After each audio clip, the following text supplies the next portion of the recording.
VelKoz buff day. These are the good days. I like the VelKoz buff days. The good days. Okay, let's see what's happening. First things first, we got the Amumu support minuscule change. So yeah, very, very minor stuff for Amumu. Project Ash NA has been on a mega lose streak on Ash. I don't know his account. If somebody can send it, that's pretty funny. But yeah, they buffed Ash. They saw the greatest Ash challenger player in the world in Emerald is struggling, so they buffed Ash. That's what's happening.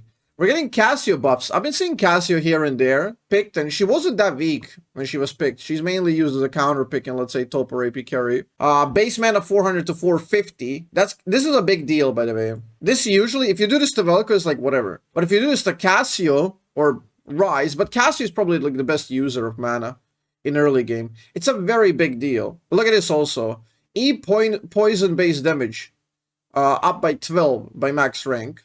And I do believe she maxes E almost always. So that's decent, but also this, I don't know exact the mana cost, but I'm pretty sure this is like another 2, 3 E's, depending on the scenario. Maybe 2 more E's on an all-out. Because Cassio lane power is equivalent to her mana pool, essentially. So if she goes out, like level 2 Cassio will run you over. She's gonna Q and then like spam E and follow you through. But if she runs out of mana and you can sustain, then she becomes useless. But this will allow her to have a bigger kill potential, kill threshold, right? So in this context, it's a pretty big deal. This might actually swing Cassio in, especially with the recent changes on the Seraphs. We might see more of her. We got the boy Garen getting buffed. Not too happy because of the solo queue. It's not a big buff at least, but it's in like the...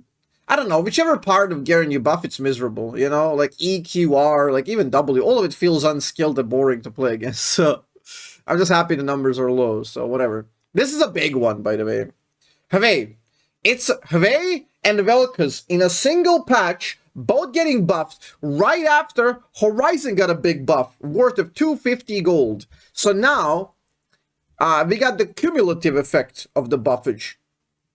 One of these buffs is decent, either Horizon or the buff on the character, but when you do both of them, then it's gonna be a big deal. It's gonna be a big deal. This will unironically make VelKoz a lot better anyway, but we'll put a pause on VelKoz for now. So August is behind us. We got passive AP ratio up by 5%. This is a big one. WQ move speed. Okay? So it goes from 20 to 30 to 30 to 40 and plus 3% per AP. This is a big deal because you're never maxing W. W will be the last one to be maxed always. So you're getting a really, really big deal in here from 20 to 30 and the AP ratio. So you're going to be easily getting like crazy move speeds with a WQ, which gets the chase potential. If you have unlimited mana pool and enemies are out of position, you will punish the positioning heavily. And we got EAP ratio 60 to 65 on everything. So you get passive, E, and the move speed. So let's imagine you're like 100 AP, like regular combat. You're going to get 5 damage here, 5 damage here. That's extra 10 damage on 100 AP, which is pretty damn early in the game. That is a solid change, I would say. Especially when you factor in this could be AoE, this can be proc AoE. One of these can get you to the kill threshold, but otherwise it wouldn't. That would allow you to buy more items and stuff. The new Horizon as well. Like, there's very good stuff here. I'm thinking it's gonna be tier Seraph Horizon sort of angle for Hwei. It's gonna be incredible. The control. Yeah, the WQ is a big one as well because this is a bot lane thing. This one mattered that much for mid lane early on, but for the bot lane on level 1 is going to be pretty big.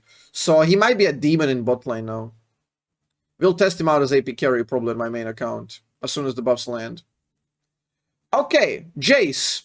Range Q base. These are all like, if you notice, a lot of these champs are, there's like a big pro play patch you're going to see from the champion nerfs and some of these buffs like Jace, you know. And we might even see VelKoz in pro.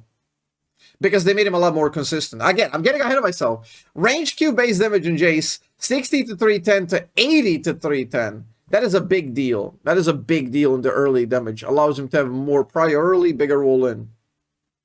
Okay.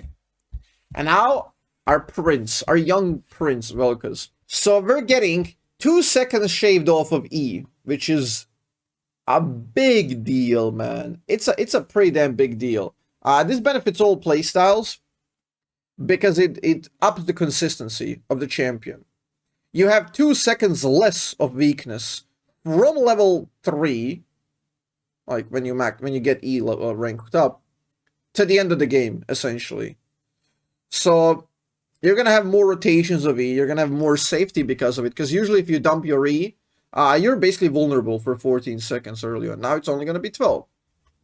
And even it tracks to the late game. It's not like it equalizes the late game, it tracks as well. So on level 18 is going to be again -2 seconds. I'll explain why I don't think the buff is like the greatest of buffs, but give me a second. We got our base damage. Our base damage is alright. Like, it doesn't really do that much if enemies have MR and you don't proc true damage. But if you proc true damage, this goes crazy. So it's not the biggest of deals because you're buffing only the late game, sort of. I guess mid to late game. It's going 450 to 800 to 450 to 925. Now, I'm not sure what's the breakdown here, because they're adding 120. They're adding 125 on level 16. What does that mean, like, for level 11? I have no idea. I have no idea what the number is on level 11 right now. Because they didn't just buff it on level 16. I'm guessing they buffed it on level 11 as well. I'm not sure what the numbers are, because if you can notice, the 125, you can't really split into two neatly, you know? Because you end up on the 62.5. So maybe they will just do 62 damage. Maybe it's going to be 50. Maybe it's going to be 75 and then 50 later. I don't really know. I don't really know how they're going to split that. Either way, pretty solid changes. We'll take these. This is a big deal for VelKoz. My complaint, like a minor problem with this, is that this buffs the playstyle that you're trying to disincentivize from the VelKoz, which is the tanky playstyle. I made a tweet about this. The buffs, flat cooldown reduction benefits the Rod build way more. It benefits the tank way more. Why? Because on the Rod build, you don't have that much CDR. So flat 2 disproportionately rewards builds without CDR. If that makes sense. Because, for example, if you have Card Salt and the cooldown is like 180, having a bit of CDR is like a huge value because it shaves off like 20-30 seconds. Whereas if you have something that's 10 seconds, having a bit of CDR makes it to like 9.5. Nobody gives a fuck. 9, you know?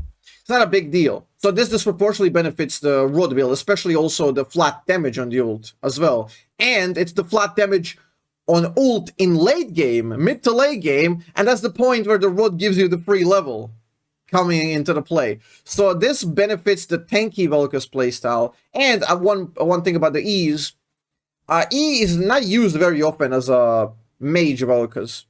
You're not using it very often because as soon as you do, you're weak and useless and vulnerable.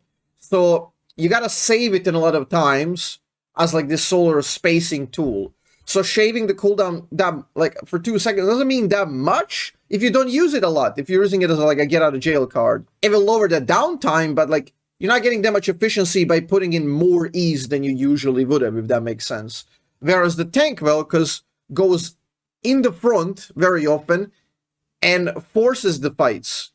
The whole beauty of the tanky VelKoz is that you can take some punches, so you can be closer range, which makes your E easier to land, which makes you use way more ease as a tanky VelKoz than a safe VelKoz, which means less cooldowns, even more ease and more E efficiency. So this is a much bigger deal for tanky VelKoz. Okay, another thing. Let's see. We got the nerfs. Any getting nerfed. Honestly, that's kind of good. I don't like any, and this again targeted. Let's remove the pro. They just lower her damage. Aurora getting nerfed, finally Aurora getting nerfed. All of these champs are miserable, by the way. They're like so good that they're nerfing all of this, like everything here. Super pro targeted patch. Nerfing the Aurora like passive damage in like the flat portion of it, they're nerfing, but they're adding like a little bit on AP, which makes her like avoid a bit more tanky builds. We got the Azir attack speed growth less and double AP ratio less. Just like hitting his damage all across the board. Galio getting nerfed again, another one of the higher end pro picks. It's a good nerf. Passive AP ratio getting less damage. I think I would prefer, like, maybe they should nerf more of his like ratios.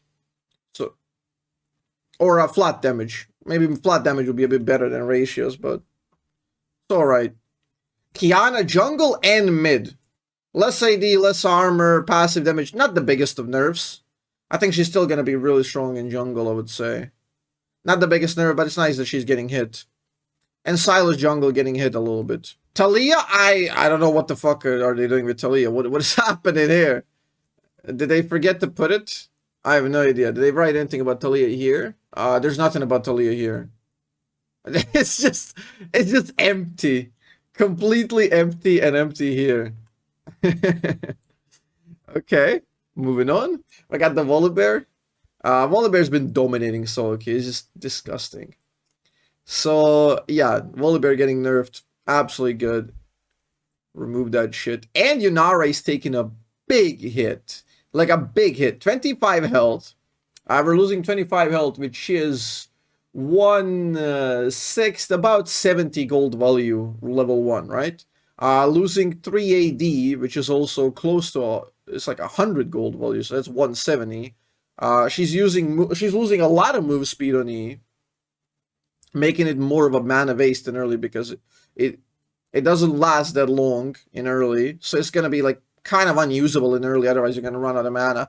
Also, EMS duration 1.5 to 2.5 to 1.5 in all ranks. So late game E is gonna be all right, but not that great, you know. In early is gonna be complete dog shit.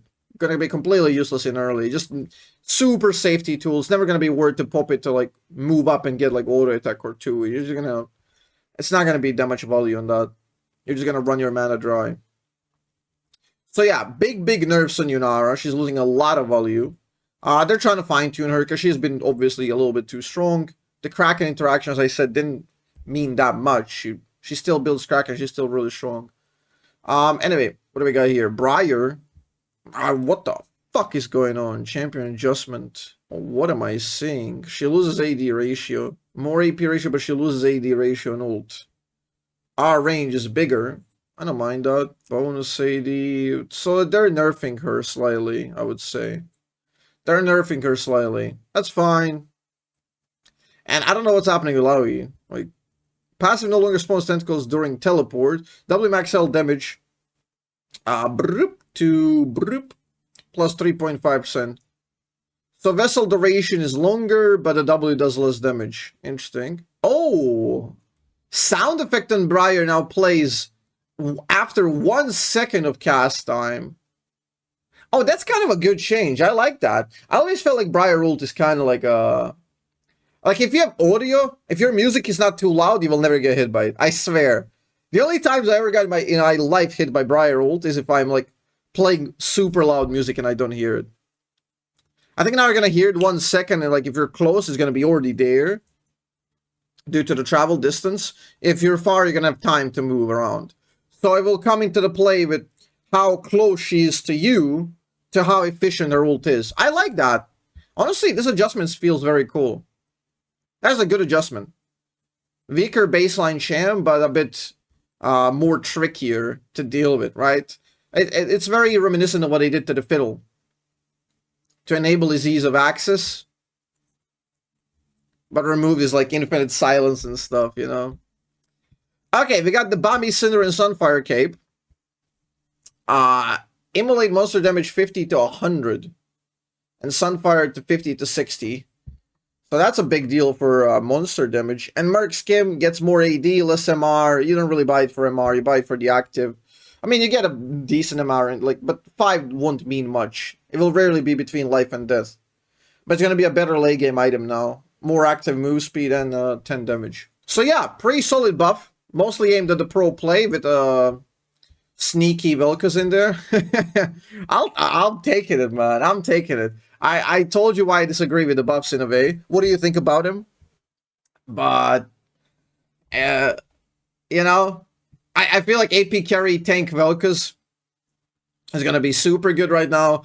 Support's going to be better, more consistent. Support won't really benefit from the ult damage that much, but the E is decent and he benefits from the Horizon from previous patch. I wonder if mid lane is going to be solid now. We'll see. With the new Horizon, Blackfire Horizon decap build, we'll definitely give it a test when the buffs go live. So yeah, pretty cool stuff.